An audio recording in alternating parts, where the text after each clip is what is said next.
ዝናብ ይዘንባል፣ ደመና ይመጣል። ታያላችሁ፣ እናያለን፣ ታውቃላችሁ፣ እናውቃለን።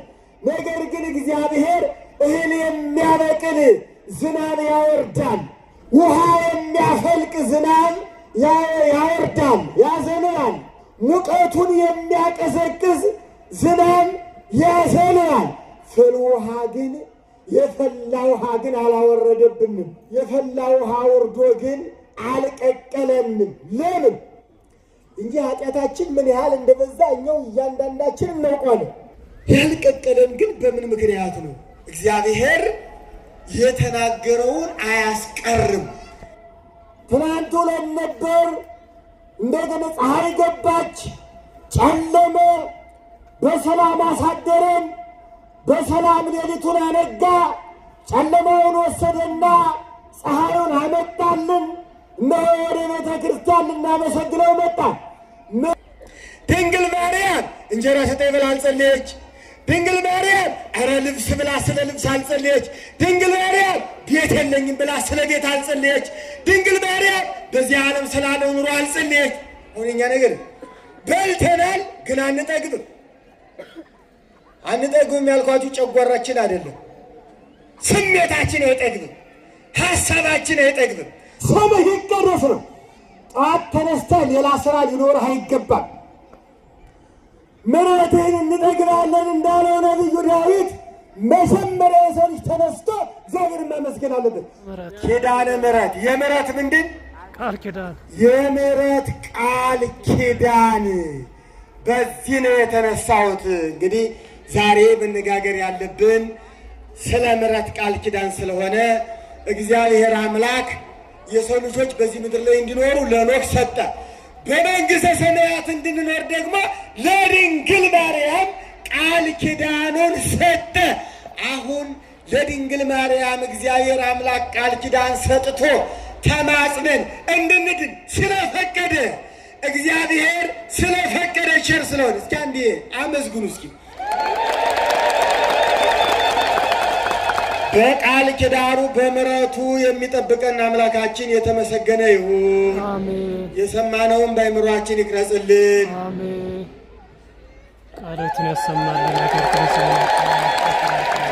አመስግኑላቸው እግዚአብሔርን። በእውነት እግዚአብሔር ስም የተመሰገነ ይሁን። በስመ አብ ወወልድ ወመንፈስ ቅዱስ አሐዱ አምላክ አሜን። ክቡር አባታችን መላከ ሰላም አክሊሉ ገብረ ጻድቅ እዚህ ታላቅ ቤተ ክርስቲያን አስተዳዳሪ፣ ክቡራን ሊቃውንተ ቤተ ክርስቲያን፣ በዚያ ወደ ምሕረት የተሰባሰባችሁ የጌታችን የመድኃኒታችን የኢየሱስ ክርስቶስ ቤተሰቦች፣ የእመቤታችን የቅድስት ድንግል ማርያም ልጆች እንደምን አደራችሁ? እግዚአብሔር ይመስገን። እግዚአብሔር አምላካችን ሰዓተ ሌሊቱን በሰላም አሳልፎ ወደ ሰዓተ መዓልቱ ስላመጣን በዚህ ሰዓት በተቀደሰው ስፍራ ተገኝተን እሱን ለማመስገን አንደበታችን እንዲንቀሳቀስ ቅዱስ ቅዱስ ቅዱስ ብለን እንድናመሰግነው አመስግነነው የበረከት ሰዎች እንድንሆን እችን ሰዓት ለምስጋና ለበረከት ባርኮ ስለሰጠን ለእግዚአብሔር ለአምላካችን ክብር ምስጋና ይግባው። አሜን።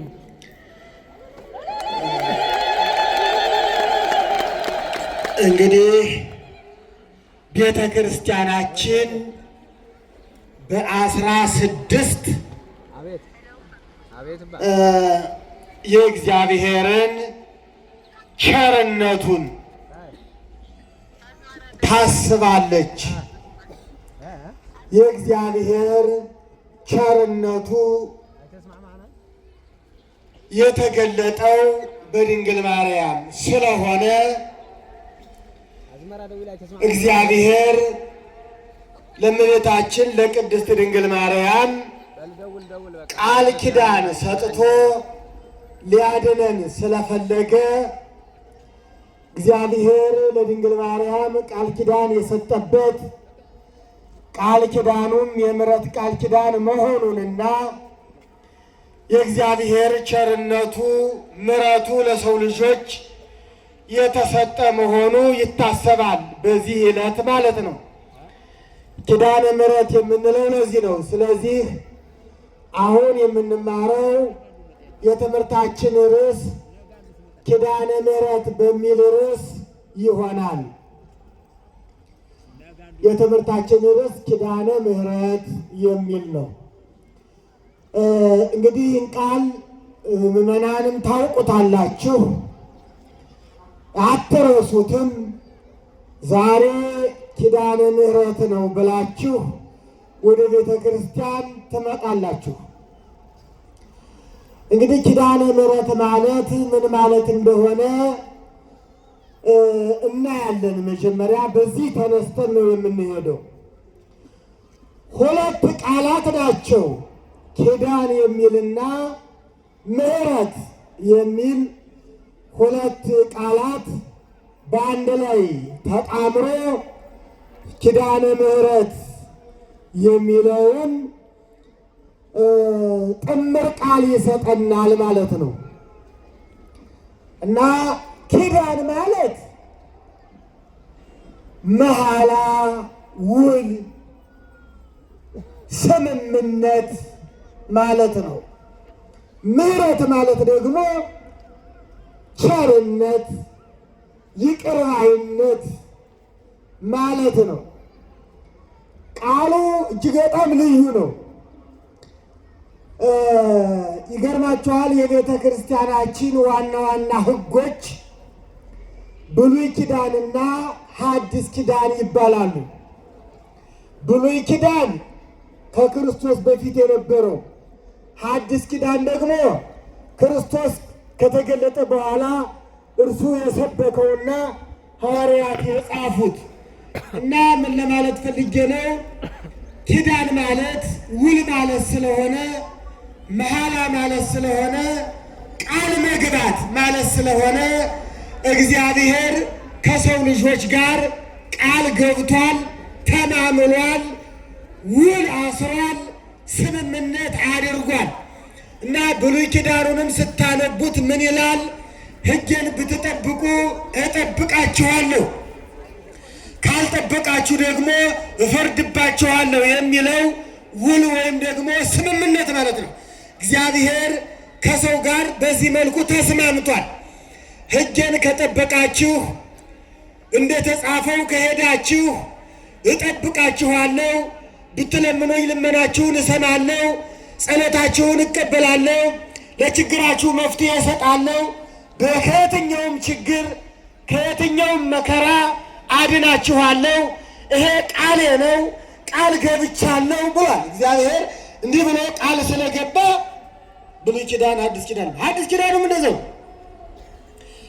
ሐዲስ ኪዳኑም ያመነ የተጠመቀ ይድናል፣ ሥጋዬን የበላ ደሜን የጠጣ የዘላለም ሕይወት አለው። ተመልከቱ፣ ይሄ ነው እንግዲህ ቃል ኪዳን ማለት። አሁን ይድናል፣ ትድናለህ፣ የዘላለም ሕይወት አለህ፣ አድንሃለሁ፣ እሰጥሃለሁ የሚለው የእግዚአብሔር ውል ስምምነት ነው ማለት ነው። እግዚአብሔር ለማጥፋት ሳይሆን ለማዳን ተስማምቷል ማለት ነው። እግዚአብሔር ይቅር ለማለት ከሰው ልጆች ጋር ተስማምቷል ማለት ነው። ኪዳን ስንል ይህንን ነው እና ኪዳነ ምሕረት የሚለው ደግሞ ተመልከቱ፣ ምሕረት የሚል ቃል የተከተለው ነው። ይህን ኪዳን የምሕረት ቃል ኪዳን እስኪ በግዕዝ ኪዳነ ምሕረት ነው፣ በአማርኛ ደግሞ የምሕረት ቃል ኪዳን። እስኪ ይህንን በአንድ ላይ ምዕመናን በአንድ ላይ በሉ፣ የምሕረት ቃል ኪዳን በሉ። የምሕረት ቃል ኪዳን ተመልከቱ፣ ደስ የሚል ቃል ነው። እግዚአብሔር ቃል ኪዳን ሰጠ። የሰጠው ቃል ኪዳን ግን የምሕረት ነው። ተመልከቱ፣ የምሕረት ቃል ኪዳን ነው የሰጠ እግዚአብሔር። አሁን ቃል ኪዳን ታውቃላችሁ እናንተ፣ ሰው ቃል ይገባላችኋል። እንዲህ ብሎ ሱፍ አሰፋልሃለሁ ብሎ ቃል ይገባል። ሰው ማለት ነው። ቀሚስ እገዛለሁ ወይም ጫማ እገዛለሁ ብሎ ቃል ይገባል። ወይም በዘመናችን ደግሞ ሰው ከሰው ጋር የሚገናኝበት ታውቆታላችሁ፣ ሞባይል እገዛልሃለሁ፣ ሞባይል እገዛልሻለሁ ብሎ ቃል ይገባል አይደለ? ወይ አሜሪካን ያለ ሰው፣ አውሮፓ ያለ ሰው ሞባይል እልክልሃለሁ፣ ሞባይል እልክልሻለሁ ይላል። ይሄ ምን ይባላል? ቃል መገባት ይባላል። ሰው ግን ሰው ስለሆነ ቃል ከገባ በኋላ እልካለሁ ብሎ ላይልክ ይችላል። እገዛለሁ ብሎ ላይገዛ ይችላል። እናንተ ትጠብቃላችሁ፣ ተስፋ ታደርጋላችሁ። ተስፋ ካደረጋችሁ በኋላ ግን ያን ተስፋ ላታገኙ ትችላላችሁ። ለምን? ተስፋ የሰጣችሁ ሰው ስለሆነ ሰው እሰጣለሁ ብሎ አንዳንዴ ስለማይሰጥ፣ አንዳንዱ እሰጣለሁ ካለ በኋላ ይሰጣል። አንዳንዱ ደግሞ እሰጣለሁ ካለ በኋላ ላይሰጥ ይችላል። ምን ስለሆነ? ሰው ስለሆነ። እግዚአብሔር ግን እሰጣለሁ ብሎ ሳይሰጥ የቀረበት ጊዜ የለም። አደርጋለሁ ብሎ ያላደረገበት ጊዜ የለም። እግዚአብሔር እፈጽማለሁ ብሎ ያልፈጸመው ነገር የለም። እግዚአብሔር ከአንደበቱ የወጣውን ሁሉ ያደርጋል። ስለዚህ ነቢዩ ዳዊት እግዚአብሔርን እንዲህ ብሎ ይገልጠዋል። መሐለ እግዚአብሔር ለዳዊት በጽድቅ ወኢይኔስህ ይላል። እግዚአብሔር በእውነት ማለ፣ ቃል ገባ። ቃል ከገባ በኋላ ደግሞ አይጸጸትም ይላል። ሰው ቃል ከገባ በኋላ ይጸጸታል። የማይፈጽመው ስለሚጸጸት ነው ማለት ነው። የሰው ልጅ ተመልከቱ፣ እውቀታችን ትንሽ ስለሆነ በጣም የወረደ ስለሆነ የሰው እውቀት እኮ በጣም ትንሽ ነው። እግዚአብሔር ከእውቀቱ ከፍሎ ትንሽ ስለሰጠን ትንሽ እውቀት አለ። የሰው እውቀቱ ትንሽ ነው። ስለዚህ የሚያደርገውን ወይም የማያደርገውን ለይቶ ላያውቅ ይችላል። የማያደርገውን የሚያደርግ ይመስለዋል። የማይፈጽመውን የሚፈጽም ይመስለዋል። የማይሆነውን የሚሆን ይመስለዋል። ስለዚህ ምን ይላል? ይናገራል። እዚያ በኋላ የተናገረውን ላይፈጽም ይችላል። እግዚአብሔር ግን የእውቀት ባለቤት ነው። እግዚአብሔር በእውቀቱ ፍጹም ነው። እግዚአብሔር በእውቀቱ ሙሉ ነው። እግዚአብሔር የማያደርገውን አደርጋለሁ አይልም። የማይፈጽመውን እፈጽማለሁ አይልም። እግዚአብሔር አደርጋለሁ ብሎ ያላደረገው የለም። ስለዚህ ነው ይግደተናል። እግዚአብሔር ማለ አለ። ለማ እግዚአብሔር ለዳዊት ማለ። በምን? በእውነት አለ። በሐሰት አይደለም። በእውነት ማለ አለና ወኢይኔስህ አለ። እግዚአብሔር ከማለ በኋላ ቃል ከገባ በኋላ አይጸጸትም አለ። ስለማይጸጸት አደርጋለሁ ያለውን እግዚአብሔር አምላክ ያደርጋል አለ። ስለዚህ እግዚአብሔር ምን ሰጠ ለሰው ልጆች ስንል ምንድነው የሰጠን? ምንድነው ቃል የገባልን ስንል ቸርነቱን ቃል ገባ። የምሕረት ቃል ኪዳን ማለት ነው። ኪዳነ ምሕረት ማለት ቤተ ክርስቲያናችን በየ16 ቀን የምታስበው ተመልከቱ፣ የቸርነቱን ቃል ኪዳን ቸርነቴን አደርጋለሁ ብሎ ቃል ገብቷል። ይቅር እላችኋለሁ ብሎ ቃል ገብቷል። ኃጢአታችሁን አስተሰርያለሁ ብሎ ቃል ገብቷል። ኃጢአታችሁን ላልቆጥርም ብሎ ቃል ገብቷል። የእግዚአብሔር እግዚአብሔር ቃል የገባው እኛን ለመማር ነው። እኛን ይቅር ለማለት ነው። ተመልከቱ፣ ቸርነቱን ለእኛ ለማድረግ ነው ቃል የገባው። ይህንን ነው ቤተክርስቲያን የምታስበው። ኪዳነ ምሕረት ስንል ይህን ነው የምታስበው። ልብ በሉ። ስለዚህ በብሉይ ኪዳን ለሰው ልጆች ቃል ገብቷል። በሐዲስ ኪዳን ለእመቤታችን ለቅድስት ድንግል ማርያም ቃል ገብቷል። ለሌሎቹ ቅዱሳንም ቃል ገብቷል። ዛሬ የምናየው እንግዲህ በብሉይ ኪዳን ለኖህ የገባውን ቃል መነሻ አድርገን እዚያ በኋላ ለእመቤታችን ለቅድስት ድንግል ማርያም በሐዲስ ኪዳን የገባውን ቃል ኪዳን እናያለን ማለት ነው።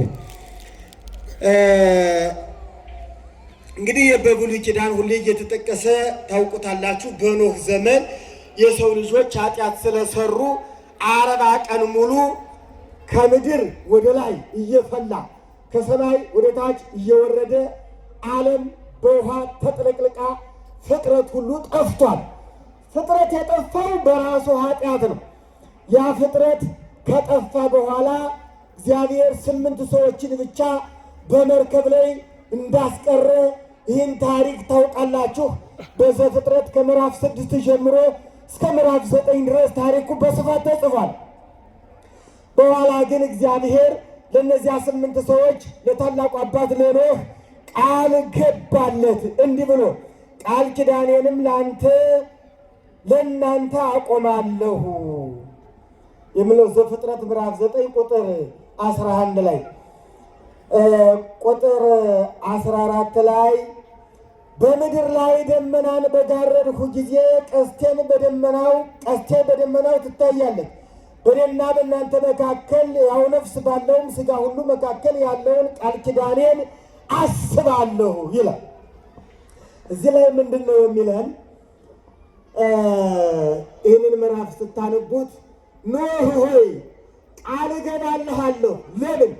ከዚህ በኋላ ከሰማይ ሰውን የሚያጠፋ ውሃ አላወርድም፣ ከምድርም ሰውን የሚያጠፋ ውሃ አላፈልቅም። ከላይ አውርጄ ከታች አፍልቄ የሰው ልጆችን አላጠፋም። መጀመሪያ አዳምና ሔዋን ብዙ ተባዙ ብያቸው ምድርን እንደሞሉ ሁሉ አሁንም ደግሞ አንተ እና ልጆችህ ትበዛላችሁ፣ ምድርን ትሞላላችሁ። ከዚህ በኋላ ከሰማይ ውሃ እንደማላወርድ ቃል እገባልሃለሁ ያለና እግዚአብሔር ቃል ገባለት ይላል። ደግሞ ቃል እንደገባውልህ ምልክት እሰጥሃለሁ አለ። ምልክቱ ደመና በምድር ላይ ባመጣው ጊዜ በደመናው ላይ ቀስት አሳያለሁ ይላል። ይህን ታውቁታላችሁ። ቀስተ ደመና ታውቃላችሁ አይደለም? እንዲህ በዚህ በምስራቅ በኩል የሚታይ ቀስተ ደመና ይሄ ቀይ፣ ቢጫ፣ አረንጓዴ ይታያል አይደለም? በሰማዩ አንዳንድ ደመናው ሲመጣ የምታዩት ይህ እሱ እኮ ነው። ቀስቴን ያለው ይህን ነው እግዚአብሔር። ምልክቱ ይህ ነው ያለ የሰው ልጆች እንዲያውቁት፣ ልጆች እንዲረዱ። አሁን ምልክቱ እኛ እንድንረዳው ነው። የሰው ልጅ መረዳት የሚችለው በምልክት ስለሆነ፣ ማወቅ የሚችለው መማር የሚችለው በምልክት ስለሆነ እግዚአብሔር ምልክት እየሰጠ ነው። ምን እያል? ምድርን አላጠፋም ብዬ ቃል ገብቼ ነበር። የሰው ልጆችን አላጠፋም ብዬ ቃል ገብቼ ነበር። የፈላ ውሃ አላወርድም ብዬ ቃል ገብቼ ነበር። አሁን አወረድኩም፣ አላጠፋችሁም። አለማጥፋቴ ይህን ቃል ኪዳን ስለሰጠ ነው። የቃል ኪዳኑ ምልክት ደግሞ ይህ ነው። በዓይናችሁ እዩ፣ በአእምሯችሁ ደግሞ ተገንዘቡት ብሎ እግዚአብሔር ያንን ምልክት ከደመናው ጋር ያሳያል ማለት ነው። ስለዚህ ከኖህ ዘመን ጀምሮ እስከ ዕለተ ምጽአት ድረስ ትውልድ እየተነሳ ትውልድ እያለፈ ትውልድ እየተተካ ተመልከቱ። ይህ ቃል ኪዳን ከእግዚአብሔር ለሰው ልጆች ተሰጥቶ ምልክቱ እየተገለጠ ተመልከቱ እናያለን ማለት ነው። እንዲህ አድርጎ ምልክቱን ስለሰጠ እነሆ አላጠፋንም። ያላጠፋን ምሕረቱን ለእኛ እንደሚያደርግ ቃል ስለገባልን ነው። ተመልከቱ። ሰው ቃል ከገባ በኋላ ቃል የገባውን ያስቀራል ብያችኋለሁ። እግዚአብሔር ግን አያስቀርም። ስለማያስቀር እነሆ አላጠፋንም። ዝናብ ይዘንባል፣ ደመና ይመጣል። ታያላችሁ፣ እናያለን፣ ታውቃላችሁ፣ እናውቃለን። ነገር ግን እግዚአብሔር እህል የሚያበቅል ዝናብ ያወርዳል። ውሃ የሚያፈልቅ ዝናብ ያወርዳል፣ ያዘንባል። ሙቀቱን የሚያቀዘቅዝ ዝናብ ያዘንባል። የፈላ ውሃ ግን አላወረደብንም። የፈላ ውሃ ወርዶ ግን አልቀቀለንም። ለምን? ቃል ስለገባ። እንጂ ኃጢአታችን ምን ያህል እንደበዛ እኛው እያንዳንዳችን እናውቀዋለን። ኃጢአታችን እኛው እያንዳንዳችን እንቆጥረዋለን። የአንዱን ኃጢአት ሌላው አይቆጥረው፣ እያንዳንዱ ግን ኃጢአቱን ይቆጥራል። እያንዳንዳችን እንቆጥራለን እኮ ስህተታችን ከእግዚአብሔር ሕግ ምን ያህል እንዳፈነገጥን እያንዳንዳችን እናውቀዋለን። ሰብናችን እናውቃለን፣ ውስጣችን እናውቃለን፣ ሀሳባችን እናውቃለን። በጎ ነው ያሰብነው ወይስ መጥፎ ነው ያሰብነው? በጎ አስበንም ከሆነ ክፉ አስበንም ከሆነ እናውቃለን። በጎ አድርገንም ከሆነ መልካም አድርገንም ከሆነ እያንዳንዳችን እናውቀዋለን። ያልቀቀለን ግን በምን ምክንያት ነው? ቃል ስለገባ። አሁን ይሄ ነው ተመልከቱ። እግዚአብሔር የተናገረውን አያስቀርም። ቃል ከገባ በኋላ ቃሉን አይሽርም። ነቢዩ ዳዊት እንዳለ መሐለ እግዚአብሔር ልደቱ በጥርቆ ይኔሳ አለ። በእውነት ለዳዊት ማለለት አለ።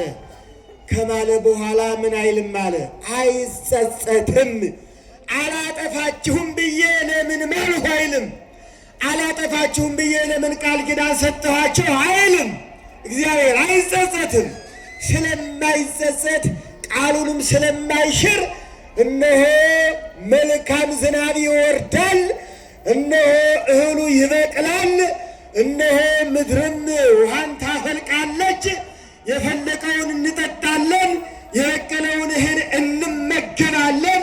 እግዚአብሔር አምላካችን በቸርነቱ እየጠበቀን ነው።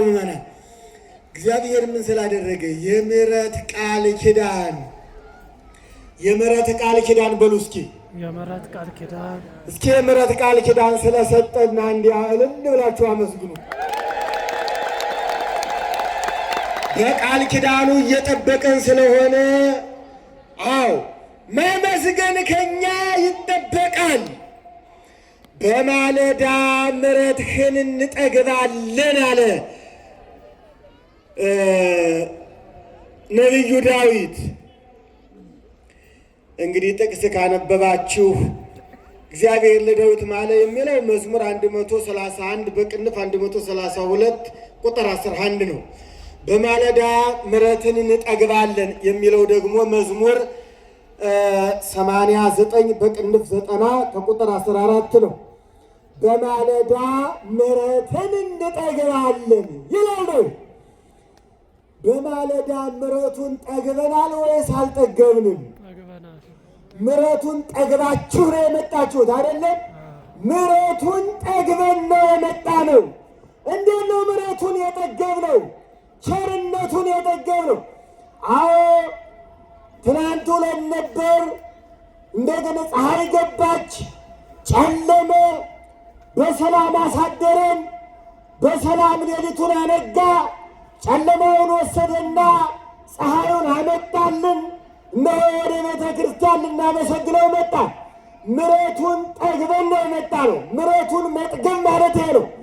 ሌሊቱ በሰላም ስለነጋ፣ በሰላም ስላደርን፣ በልተን ራት በልተን ስላደርን፣ የበላነው ተስማምቶን ቁመን እንድንመጣ ጉልበት ስለሰጠን፣ ተመልከቱ፣ ምሕረቱ ማለት ይሄ ነው፣ ቸርነቱ። ስለዚህ ቸርነቱን ጠግበን ምሕረቱን ጠግበን ነው የመጣ ነው። ነቢዩ ዳዊት በእውነት ደግ ሰው ስለሆነ ጻድቅ ስለሆነ ያመሰግናል። ምናል በማለዳ ምሕረትን እንጠግባለን አለ። ሌሊቱ ሲነጋ በልማድ የነጋ የሚመስለው ሰው አለ። በልማድ በሰላም ያደረ የሚመስለው ሰው አለ። እንዲሁም በልማድ መሽቶ የሚነጋ የሚመስለው ሰው አለ።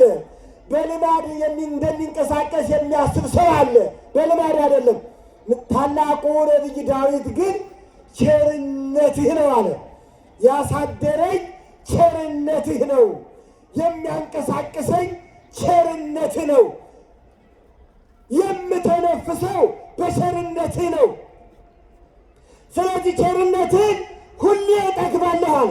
ክርስቲያን በተለይ እንደዚህ ነው ማሰብ ያለበት ፈጣሪውን። በቸርነትህ ነው እኮ።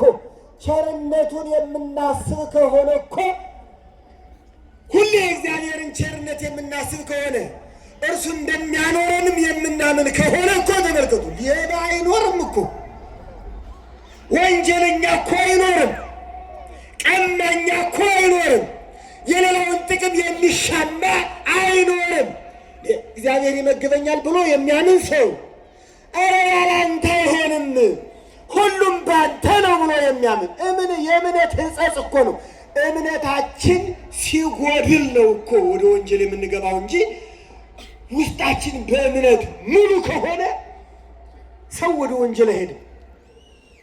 ስለዚህ የእግዚአብሔርን ቸርነት የሚያስብ በቸርነት ነው የምንቀሳቀሰው የሚል ሰው ተመልከቱ፣ ከብዙ ነገሮች ከስህተቶች ሁሉ ይጠበቃል እና ቸርነቱን ማሰብ ይገባል።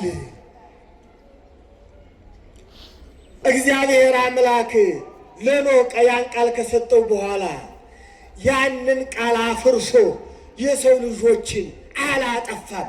ቸርነቱ ሁሌ ይቀጥላል፣ ሁሌ ይደረጋል ቸርነቱ። የእግዚአብሔር ቸርነት ዝም ብላችሁ ስታስቡት በእውነት ግን ቸርነቱን እንዴት መሰላችሁ ማሰብ ያለብን?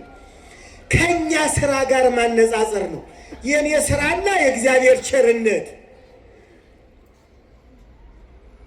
እኔ የማስበው እኔ የምተገብረውና የእግዚአብሔር ቸርነት እንዴት እንደታገሰኝ፣ እንዴት ዝም እንዳለኝ፣ እንዴት ሌሊቱን እንደሚያነጋልኝ በእውነት ይገባኝ ነበር ወይ? የሚገባኝ እኮ አልነበረም፣ ግን ታደርገዋለህ። ቸርነት ብዙ ስለሆነ ሰው ስለማይሰፍረው፣ ሰው ስለማይለካው፣ በሰው አእምሮ የማይለካ የማይሰፈር ስለሆነ የእግዚአብሔር ቸርነት ሰው ሊሰፍረው አይችልም፣ ሰው ሊለካው አይችልም። በእኛ አእምሮ ከመመዘን ከመለካት በላይ ነው። ግን ሰው ከሆነ ማሰብ አለበት የእግዚአብሔር ቸርነት ምን ያህል ብዙ ነው። በተለይ ኪዳነ ምሕረት ብለን ስናከብር ይኸውላችሁ የምናስበው ይህንን ነው። እንዲህ አድርጎ በስጋችን ጠበቀን። ለእመቤታችን ለቅድስት ድንግል ማርያም የሰጣት ቃል ኪዳን ግን በስጋችን ሳይሆን በነፍሳችን እንዲጠብቀን ነው። ደግሞ ስለ እመቤታችን የተሰጠውን ቃል ኪዳን ያው ታውቃላችሁ። እመቤታችን ቅድስት ድንግል ማርያም ጌታችን ከሞተ በኋላ ከተነሳ ካረገ በኋላ ጌታችን በተቀበረበት ቦታ ወደ ጌቴሴማኒ እየሄደች ተጸልይ ነበረ ይላል እና ከዕለታት አንድ ቀን ኢየሱስ ክርስቶስ መጥቶ ምን ላድርግልሽ ሲላት፣ እንደው ታሪኩ ሰፊ ነው። እኔ በአጭር ጊዜ ብዙውን ልተርክላችሁ ስለማልችል ሁሌ ስለሚተረክ በእርግጥ ታውቁታላችሁ። የሰው ልጆች እንዲድኑ ድንግል ማርያም ለመነች። ከዚህ ላይ አንድ ነገር እናስብ ምእመናን። እግዚአብሔር ሰው የሆነ ለራሱ አይደለም። በምድር ከድንግል ማርያም የተወለደ ለራሱ አይደለም። በመስቀል ላይ የተሰቀለ ለራሱ አይደለም፣ ለእኛ ለሰው ልጆች ነው።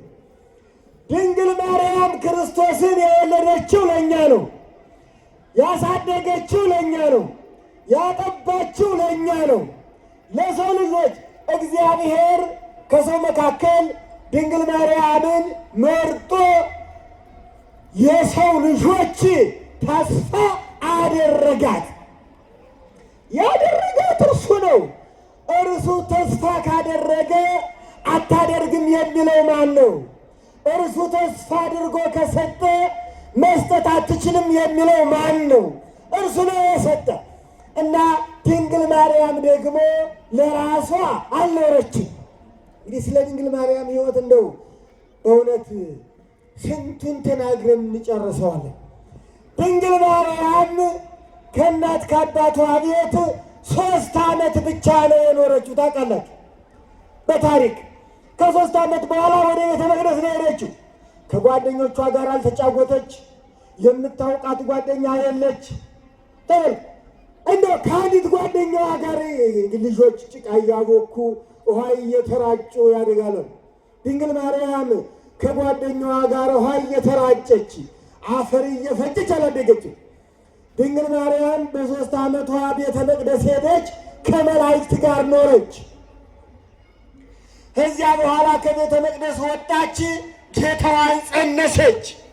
ጌታዋንም ስትጸንስ ከቅዱሳን መላእክት ጋር ኖረች። በዮሴፍ ቤት ብትኖርም የሚያመሰግናት ቅዱሳን መላእክት ናቸው። እንዴት ነች? አሁን ስለ ድንግል ማርያም ስናስብ ከመነሻው ነው። እንዴት ነው የለያት? እስመ ሐረያ እግዚአብሔር ለጽዮን አለ ነቢዩ ዳዊት፣ እግዚአብሔር መርጧታል አለ። ታዲያ የመረጣት ተመልከቱ። ድንግል ማርያምን የመረጣት በዚህ ዓለም እንዲመቻት አይደለም። በዚህ ዓለም ባለጸጋ ሆና እንድትኖር አይደለም። ልዩ የሆነ ልብስ ገዝታ እንድትኖር አይደለም። ልዩ የሆነ ጫማ እየገዛች እንድትኖር አይደለም። በዚህ ዓለም ደልቷት እንድትኖር አይደለም። ተመችቷት እንድትኖር አይደለም። እንደው ይህ ዓለም ኃላፊ ነው ስንል ከኢየሱስ ክርስቶስ ሕይወትና ከድንግል ማርያም ሕይወት ብንማር መልካም ነው። ድንግል ማርያም የኖረችው በቤተ መቅደስ ተመልከቱ። ከዚያ በኋላ በድሃ ቤት በዮሴፍ ቤት እጅግ በጣም ድሃ በሆነው በዮሴፍ እንዴ ሀብታም አጥቶ ነው እንዴ? ለምን በሀብታም ቤት አላስቀመጣትም? የለም አልፈለግም። ለምንድን ነው ያልፈለገው? ለምን?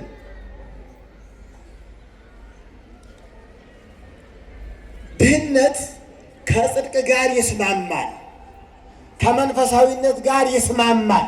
ለዚያ ነው ድንግል ማርያም እኮ በዚህ ዓለም ስትኖር ቤት እኮ የላትም። ታውቃላችሁ አይደለም? ኢየሱስ ክርስቶስም እኮ በዚህ ዓለም ሲኖር ቤት የለው። ስለዚህ ድንግል ማርያም ለሰው ልጆች ተስፋ አድርጎ አመጣት እንጂ በዚህ ዓለም በሕይወተ ሥጋዋ ደስ እንዲላት አድርጎ አይደለም ያኖራል። ለዚህ ነው ሳሌ ለነ ቅድስት ሆይ ለምኝልን የምንለውና ቤተ ክርስቲያንን ድንግል ማርያም የምታስባት ለዚህ። ስለዚህ ድንግል ማርያም ምንድን ናት? የሰው ልጆች ጸጋ፣ የሰው ልጆች ሀብት፣ የሰው ልጆች ተስፋ ናት ድንግል ማርያም። ስለዚህ ድንግል ማርያም ምን አለች?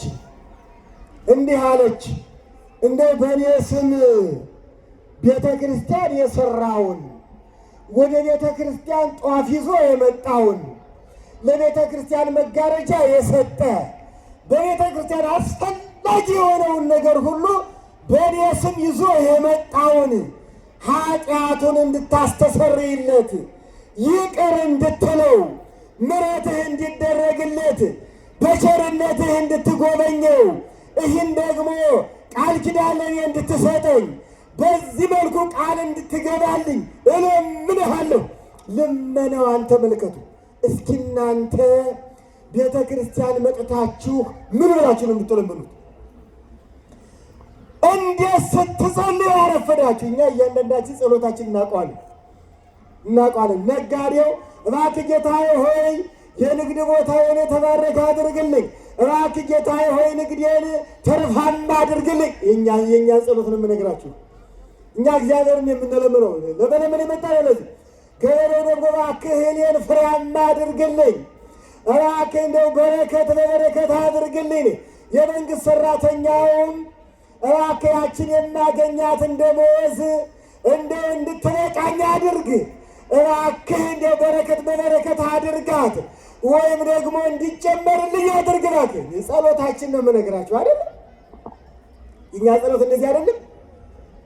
ወይም ደግሞ ልፍቢል እባክህ አሜሪካ ያለውን ልጄን ጠብቅልኝ፣ እባክህ ኑሮውን የተሳካ አድርግልኝ። እሱ ደግሞ ዶላር እንዲልክ ነው አይደለም?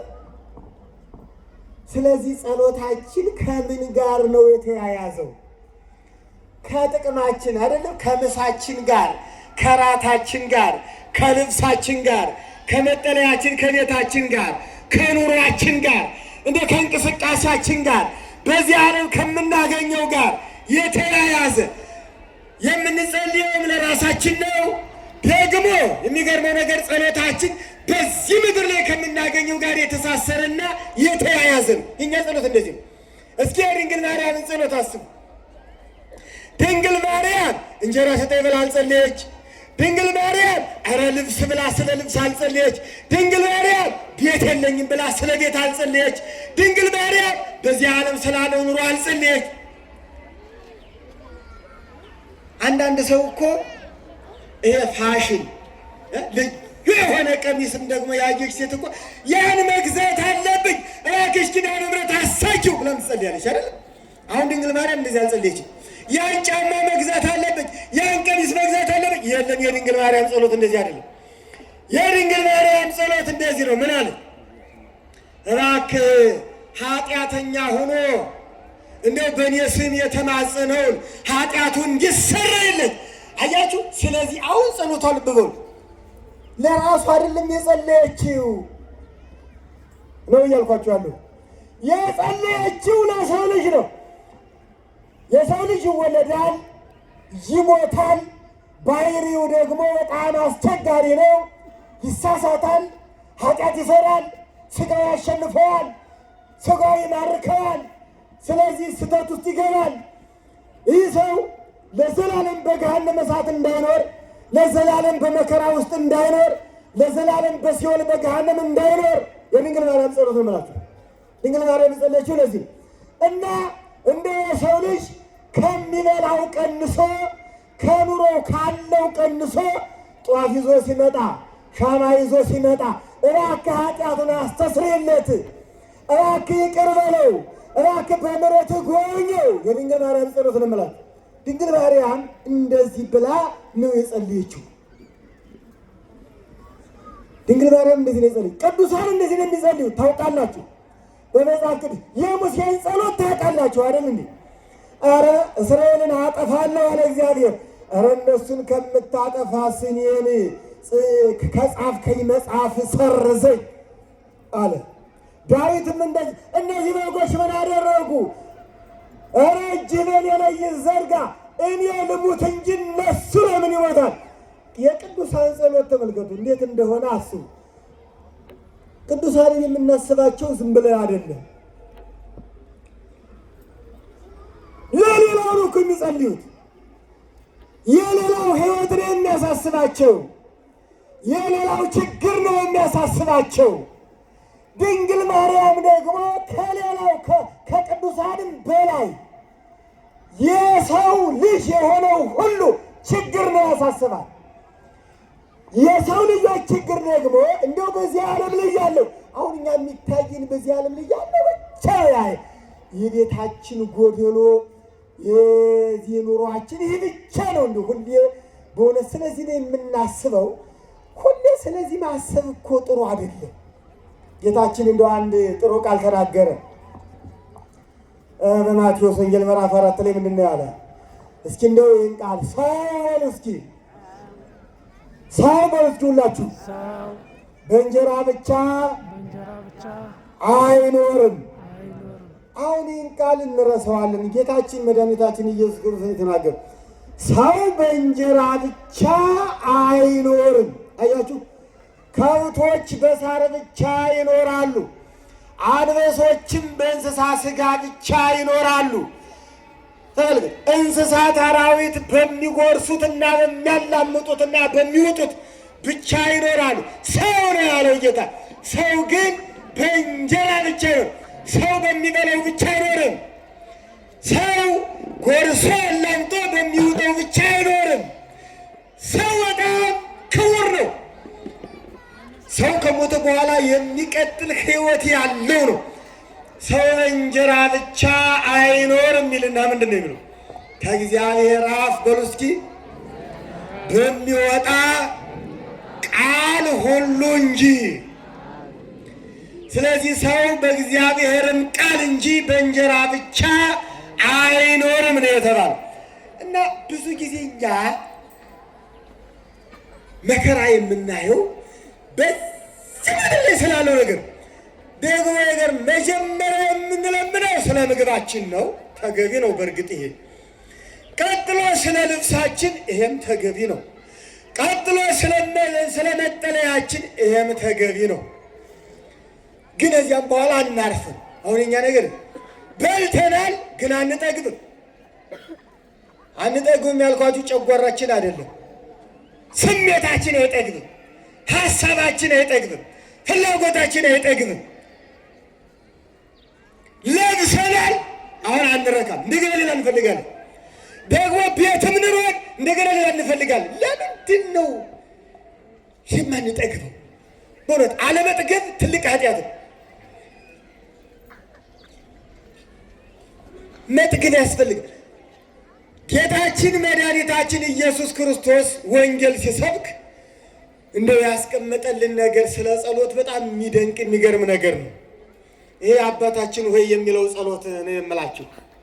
አባታችን ሆይ የሚለው ጸሎት በደንብ አድርጋችሁ እንደው አስተውሉትና አባታችን ሆይ ይልና በሰማያት የምትኖር ስምህ ይቀደስ፣ መንግሥትህ ትምጣ። ቅደም ተከተል ነው የምነግራችሁ። በመጀመሪያ የሰው ልጅ ምን ማድረግ እንዳለበት አባታችን ሆይ ተቀምጦላችኋል። ስምህ ይቀደስ ነው። ጠዋት ተነስተህ ሌላ ስራ ሊኖርህ አይገባም። ምሕረትህን እንጠግባለን እንዳለው ነቢዩ ዳዊት መጀመሪያ የሰው ልጅ ተነስቶ እግዚአብሔርን ማመስገን አለበት። በዚህ አባታችን ሆይ በተባለው ጸሎት በወንጌል በተጻፈው ጸሎት ላይ የተቀመጠው ነው። ስምህ ይቀደስ የመጀመሪያው መጀመሪያ እግዚአብሔርን አመስግን ነው የተባለው። ይሄ የመጀመሪያው። ከዚያ በኋላ መንግሥት ትምጣ።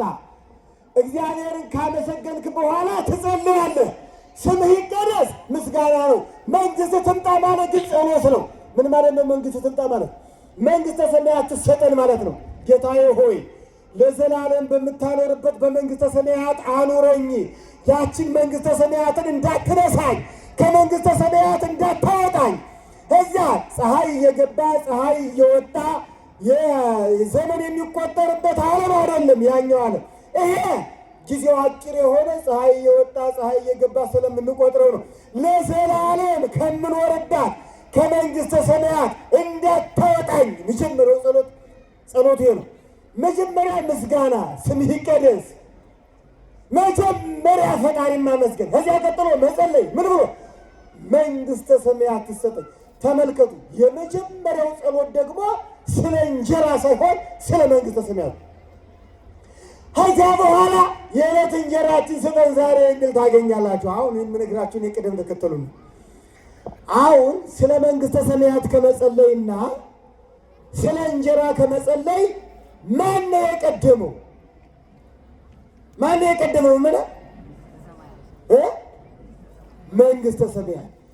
ስለዚህ መጀመሪያ ስለ መንግሥተ ሰማያት መጸለይ፣ ከዚያ በኋላ ስለ እንጀራ ኢየሱስ ክርስቶስ ያስቀምጠው እንዲያደርጉ። ስለዚህ መጀመሪያ እግዚአብሔር አምላክ በመንግሥተ ሰማያት እንዲያኖረን መጸለይ ያስፈልጋል። ከዚያ በኋላ የቀን የዕለት እንጀራ እንዲሰጠን መጸለይ ያስፈልጋል ማለት ነው። እና እስኪ የትምህርት ርዕስ ምንድን ነበረ? ኪዳነ ምሕረት። ኪዳነ ምሕረት የምሕረት ምንድን? ቃል ኪዳን። የምሕረት ቃል ኪዳን። በዚህ ነው የተነሳሁት። እንግዲህ ዛሬ መነጋገር ያለብን ስለ ምሕረት ቃል ኪዳን ስለሆነ እግዚአብሔር አምላክ የሰው ልጆች በዚህ ምድር ላይ እንዲኖሩ ለኖህ ሰጠ። በመንግሥተ ሰማያት እንድንኖር ደግሞ ለድንግል ማርያም ቃል ኪዳኑን ሰጠ።